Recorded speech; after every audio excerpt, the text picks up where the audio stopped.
నిజం చెప్పిన అద్దం. ఒక చిన్న గ్రామం, పేరు సత్యవనం. ఆ గ్రామం అందంగా ఉండేది, కానీ అక్కడి ప్రజలు ఒక పెద్ద సమస్యతో జీవించేవారు. వాళ్ళు ఎప్పుడూ తమ నిజమైన స్వరూపాన్ని అంగీకరించలేకపోయేవారు. ప్రతి ఒక్కరూ బయటకు ఒకలా కనిపించేవారు, లోపల ఇంకొకలా ఉండేవారు. ఆ గ్రామంలో రామయ్య అనే ఒక పెద్ద కానీ నిజాయితీ గల వ్యక్తి ఉండేవాడు. అతనికి పెద్దగా ఆస్తి లేదు, కానీ అతని మనస్సు చాలా స్వచ్ఛంగా ఉండేది. అతను ఎప్పుడూ నిజం చెప్పడం వల్లే మనిషి ఎదుగుతాడు అని నమ్మేవాడు. ఒకరోజు రామయ్య అడవిలో నడుస్తూ ఉండంగా ఒక పాత దేవాలయం కనిపించింది. ఆ దేవాలయం చాలా పాడైపోయింది. ఎవరూ అక్కడికి రావడం లేదు. ఆసక్తిగా లోపలికి వెళ్ళి చూడగా అక్కడ ఒక విచిత్రమైన అద్దం కనిపించింది. ఆ అద్దం మీద ఇలా రాసి ఉంది: "నేను నీ ముఖాన్ని కాదు, నీ మనస్సును చూపిస్తాను" అని. రామయ్య కొంచెం ఆశ్చర్యపోయాడు. మనస్సు ఎలా చూపిస్తుందో అని అనుకుంటూ ఉన్నాడు. అద్దంలోకి చూశాడు. అద్దంలో అతని ముఖం కనిపించలేదు.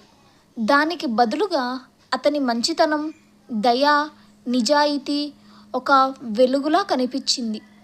అతను చిరునవ్వు చిందించాడు. ఇది నిజంగా ఒక అద్భుతం అని అనుకున్నాడు. ఆ అద్దాన్ని గ్రామానికి తీసుకెళ్ళి అందరికీ చూపించాలని నిర్ణయించుకున్నాడు. రామయ్య ఆ అద్దాన్ని గ్రామం మధ్యలో పెట్టాడు. మొదటగా గ్రామ పెద్ద వచ్చి అద్దంలో చూశాడు. అద్దంలో అతని రూపం చాలా భయంకరంగా కనిపించింది. లోపల దాచుకున్న లోభం, అహంకారం, స్వార్థం అన్నీ స్పష్టంగా కనిపించాయి. అతను కోపంతో కేక వేశాడు, "ఇది అబద్ధం, ఈ అద్దం చెడ్డది" అని వెళ్ళిపోయాడు. తరువాత ఒక వ్యాపారి వచ్చి చూశాడు. అతనికి కూడా తన మోసం, దురాశ కనిపించాయి. అతను కూడా భయపడి ఇది మాయ అని దూరంగా వెళ్ళిపోయాడు. కొంతమంది గ్రామస్తులు చూసి నవ్వారు, కొంతమంది భయపడ్డారు. కానీ ఒకరికొకరు ఒక నిజం తెలిసింది: వాళ్ళు బయటకు చూపించేది కాదు, వాళ్ళు నిజంగా ఎవరో అద్దం చూపిస్తుంది అని. కొన్ని రోజుల తర్వాత ఒక చిన్న అమ్మాయి అద్దం ముందు నిలబడింది. ఆమె హృదయం చాలా పవిత్రంగా ఉండేది. అద్దంలో ఆమెకు ఒక అందమైన వెలుగు కనిపించింది. ఆమె ఆనందంగా చెప్పింది, "అమ్మా, నేను చాలా మంచి అమ్మాయిని కదా" అని. ఆ మాట విన్న పెద్దవాళ్ళు ఆలోచించడం ప్రారంభించారు. మనము ఇలా ఉండగలమా అని. ఒకరోజు గ్రామ పెద్ద మళ్ళీ అద్దం దగ్గరకు వచ్చాడు. ఈసారి భయంతో కాదు, నిజాన్ని అంగీకరించాలనే ధైర్యంతో. అద్దంలోకి చూసినప్పుడు మళ్ళీ అతని లోపాలు కనిపించాయి. కానీ ఈసారి అతను కోప్పడలేదు.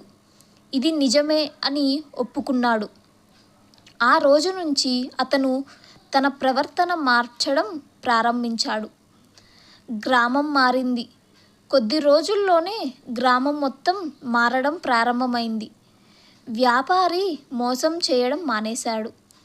పెద్దవాళ్ళు అహంకారం తగ్గించుకున్నారు.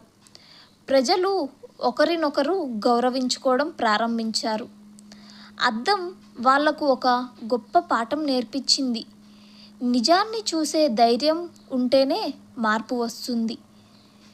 ఒకరోజు రామయ్య మళ్ళీ ఆ అద్దం ముందు నిలబడ్డాడు.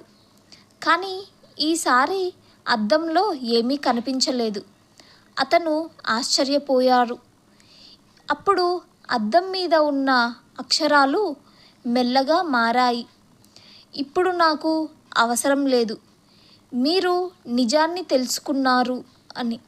అద్దం నెమ్మదిగా మాయమైంది.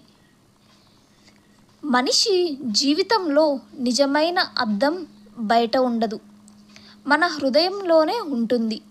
దాన్ని చూసే ధైర్యం ఉన్నవారే నిజమైన గొప్పవాళ్ళు. ఈ కథ మీకు ఎలా అనిపించిందో తప్పక తెలియజేయండి.